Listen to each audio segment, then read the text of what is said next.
So good to see you. Thank you for joining us on a Monday night.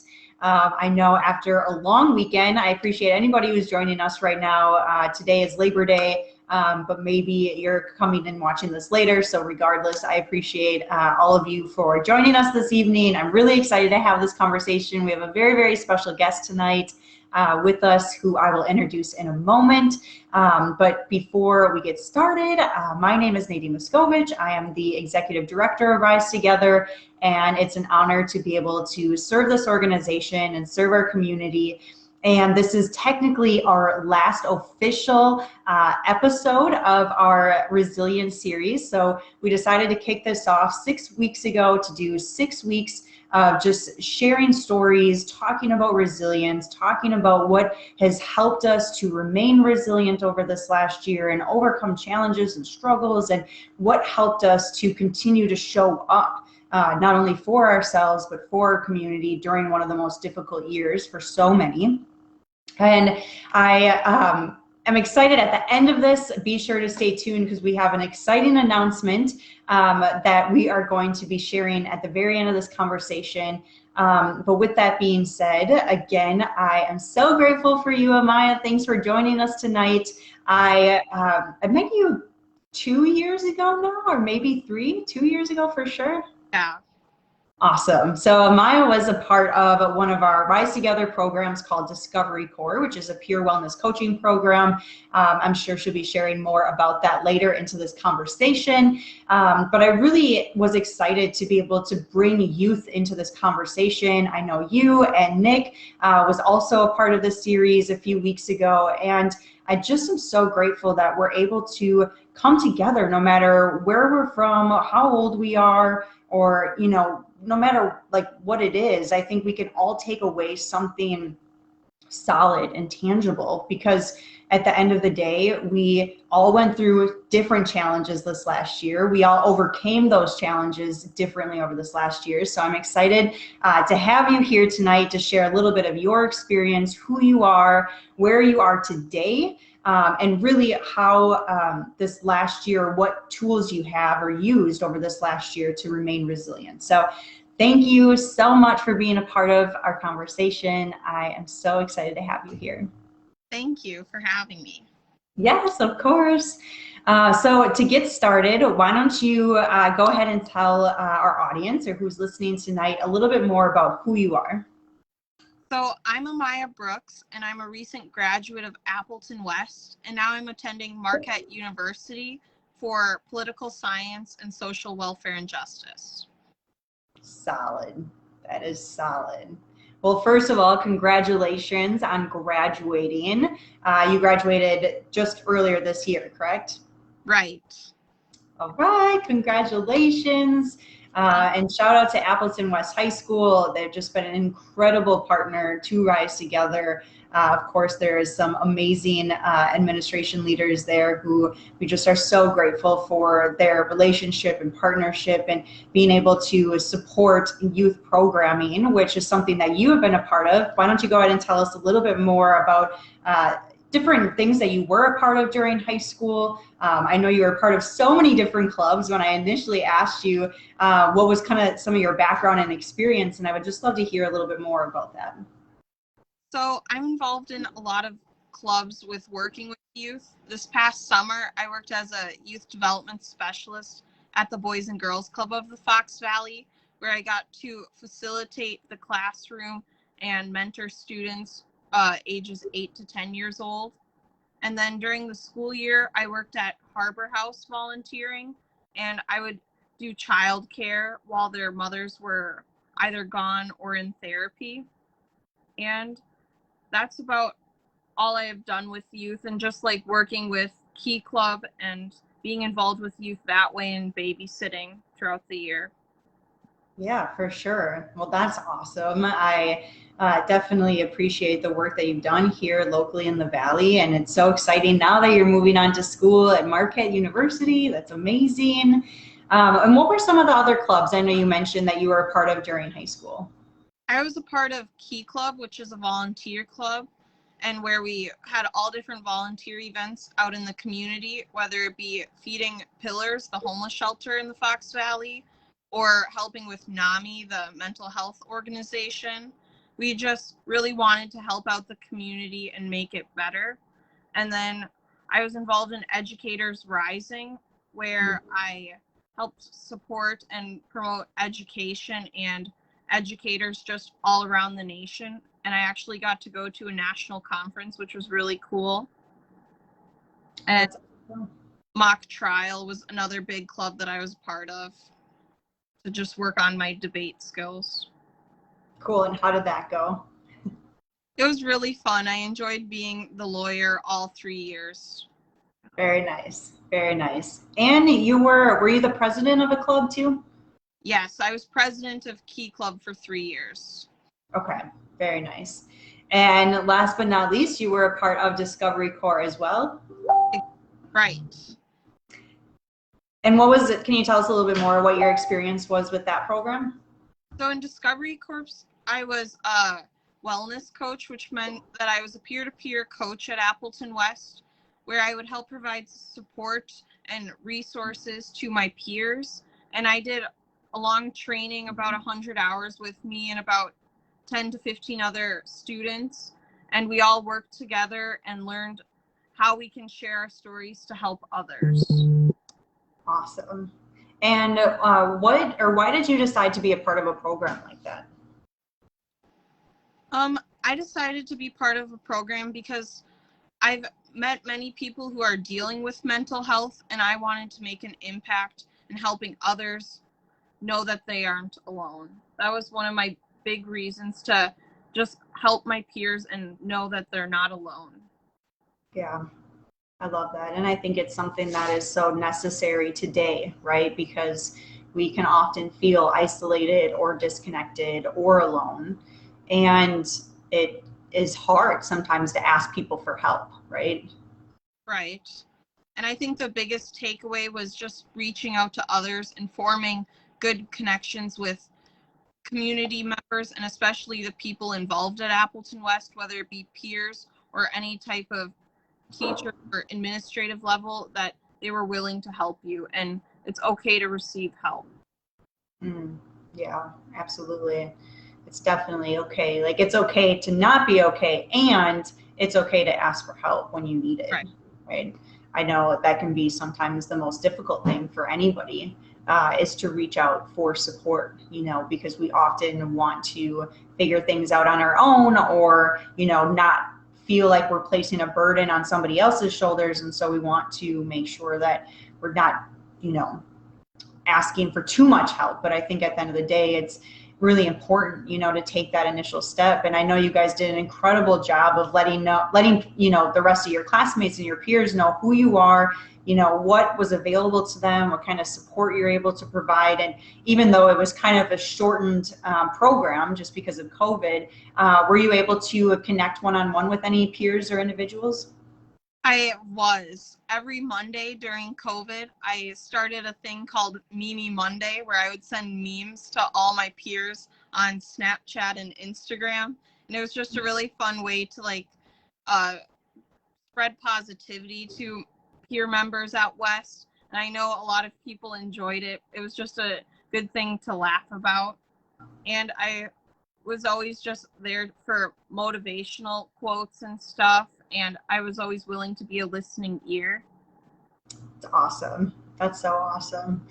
Well, I appreciate you for doing that. I'm sure so many others did too, especially during COVID and quarantine. And I know we faced, some challenges. It was a tough year. A tough year for everybody. So moving into that conversation, I would love to hear a little bit more about what really helped you to remain resilient over this last year.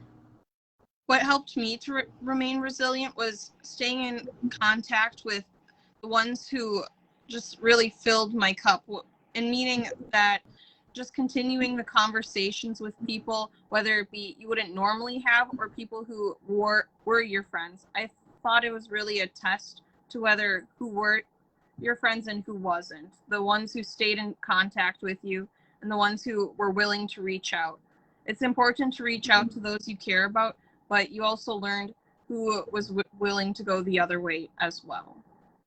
Mm-hmm. And can you expand on that a little bit more?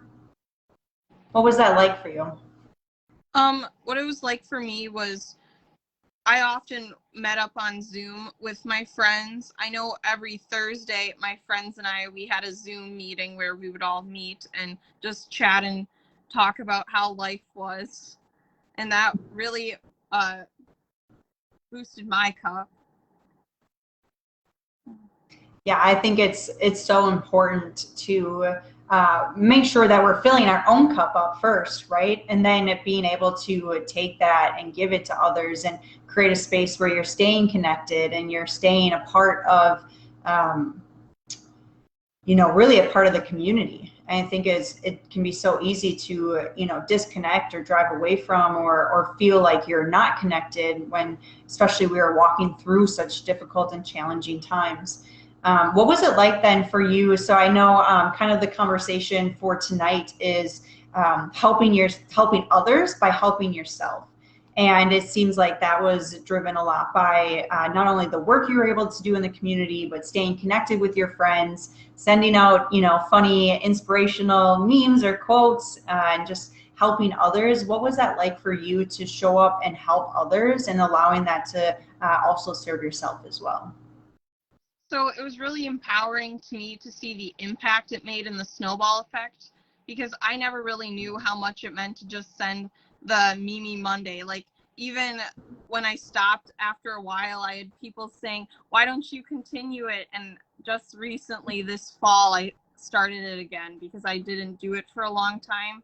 And I know a lot of people just thought it was funny, and it became a thing within some of my friend groups. And it helped me to stay involved, and I really enjoyed it. Did you? And what was that like for even working with, like, at Harbor House or when you were working at the Boys and Girls Club? What was it like to be able to show up and kind of mentor and, be a person that the youth could play with or, feel connected to? What was that like? Yeah, so what helped me remain resilient was seeing these own kids' resiliency, seeing all that they have been through and listening to their story and knowing that they're in a place of sometimes hardship and emotional turbulence. It was just seeing how resilient they are and willing to show up. And when I helped tutor them with schoolwork, and they were just always ready and they did it with a smile on their face. And that helped me continue being positive, because if they can do it, I figured, why can't I? Yes. Yeah, that's so true. I think when we can, and I actually hear it often, something as simple like when you're walking down the street and you smile at somebody, and immediately, like, their response is that they want to smile back, right? And it feels good. It feels good to be seen or to be recognized or to feel like really, recognized, to see somebody, see you, feels really good, right? Yes, it does. And I had some of those feel-good moments, like at Harbor House, these girls who I've been watching for all throughout COVID every Monday. And then right before I left for college, I saw them in the hallway and they came running up to me and saying, bye, Amyah, we'll miss you. And so that was just really cute because they're young themselves, only 5 years old. And then even at the Boys and Girls Club, just receiving little notes and pictures saying I love you, Miss Amyah. And that was just really sweet to know that you do make a difference just by showing up. Yeah, 100%. I think I can agree with that, because exactly like what you said, right, it's just a matter of showing up. And even though sometimes that can be difficult, I know for me early on, actually in my recovery, it was sometimes really difficult to put myself in different situations or around other people, because like my social anxiety would kick in, or I would feel nervous, or what would people think, or what would people say, and then I would actually get to the thing and realize that it wasn't so bad after all. And then you see the smiles and you see like, oh, people are welcoming and they're excited and they want me to be here. And I think it's the same way, right? When you're working with youth sometimes, that, you know, or really with anybody in general, you're like, oh, I don't know if I should go, or doing this work is hard, or maybe it's exhausting. But then you show up and then you see the smiles on their faces and you see the impact that you're making and that you're creating. And I just know how powerful that can be. And especially too, working with all of you in Discovery Corps, and to see all of you light up at the end of our training, and to see how you're able to take the tools and the education that you learned, and all the skills through that training, and then be able to take that and do it together as a community, or as like a little family, kind of, right? At the end of the training, it seemed like you all were so connected and so excited to be able to take what you had and then give that back to your peers in your community, and just how good that feels. Absolutely. It was a great experience being involved in Discovery Corps, and it did feel like a community, even like a family, like just knowing that you have a support group within the school, and even outside of the school in COVID, how we were able to meet up a few times right at the very height of the pandemic. Yeah, it's awesome. And can you share a little bit more now about so the skills that you learned in high school, and all the education, obviously, and stuff that you are taking with you now as you move into college, and just share a little bit more of what your plans are for the future. So my plan for the future is to finish undergrad school for political science and social welfare, then hopefully go on to grad school and possibly go into law school after that, and go into juvenile law, where very end of the line is working with youth at the border for immigration. I want to work on adoption policies and immigration down at the Texas and Mexico border. Powerful. That's incredible and very specific. Do you mind sharing a little bit more about why, or what is driving you to do that? Just working with youth who all their life have been told like they're at risk, but just changing the perspective of that they're not at risk, whether they're like just needing help, they're at risk of just needing someone to be there for them and advocate for them. That's the main goal, is advocating for the youth who aren't able to use their voice or afraid to use their voice. And I want to implement policies, whether it be in a government paid position or being a lawyer. That's the goal. That is an incredible goal.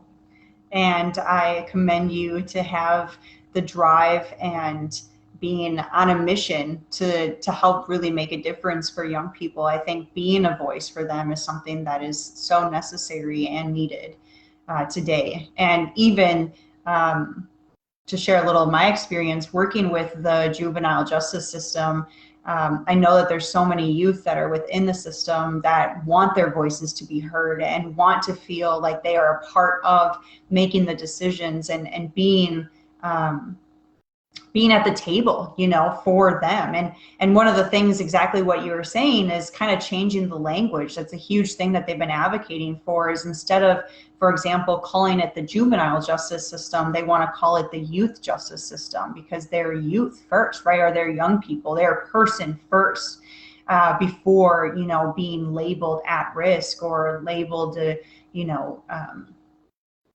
anything other than what they are, right? And we're all human, and we're all people who, you know, maybe are impacted or affected by different things. And I think it is amazing to hear that you want to, you know, continue to take what you have learned and bring that back and give it back to young people and to the next generation.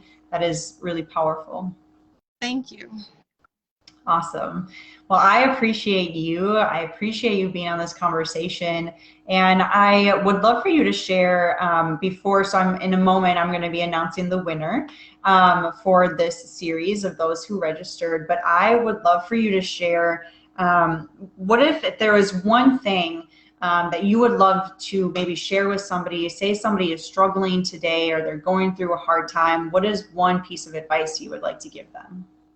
One piece of advice that I would like to give them is to get involved in your community, that there are always going to be a need to volunteer, and volunteering allows you to be part of a community and make an impact greater than yourself.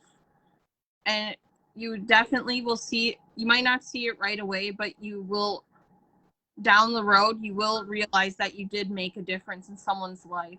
And by knowing that you changed someone's life for the better, that will definitely impact just your overall mood and how you feel about yourself.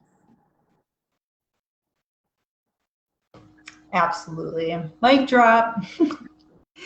That's so true. I actually heard that recently in a course that I'm taking, that you feel better when you can help others. And so I absolutely loved that your topic tonight wanted to be about helping others, or helping yourself by helping others, because that truly boosts your, really your overall well-being, to feel happier, to feel more connected, to feel like you're making a difference. So I appreciate you sharing that. I think that is so crucial and so important. All right, now I would like to announce the winner.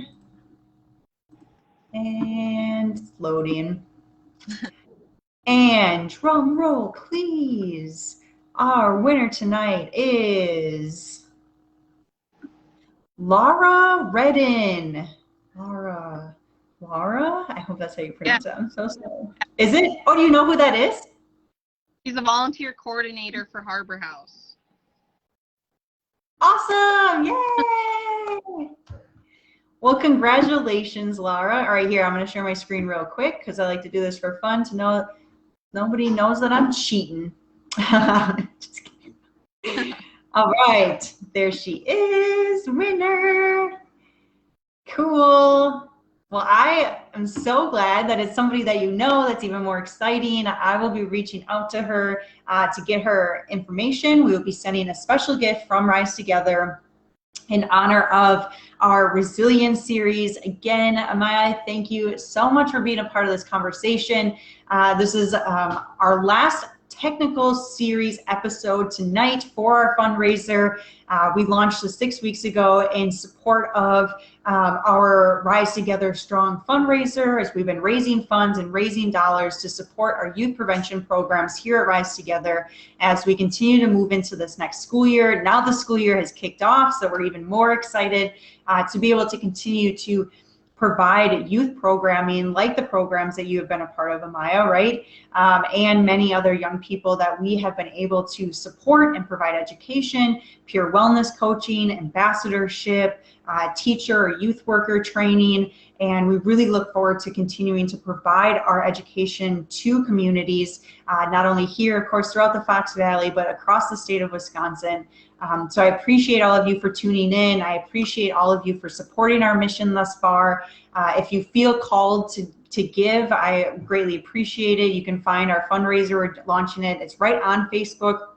You can also feel free to share our message tonight, share Amyah's message, share what we were able to bring to all of you. We just appreciate everyone that is participating and being a voice and helping to support our next generation. Amyah, you are a prime example of that, somebody who is learning so much and now taking that and giving it back to the youth and those that are next, coming up for the future. And so we just appreciate you, appreciate our community. Thanks for being a part of it. And stay tuned because we have a special announcement tomorrow. We're going to actually have one more episode of this series next Monday with one special speaker who is going to bring a lot of excitement to Rise Together. And I'm really excited to announce who it is tomorrow. But for now, I'm going to let you go. Thank you so much for joining us tonight on a Monday night. And I hope the rest of you have a great rest of your week. Talk to you later. Bye.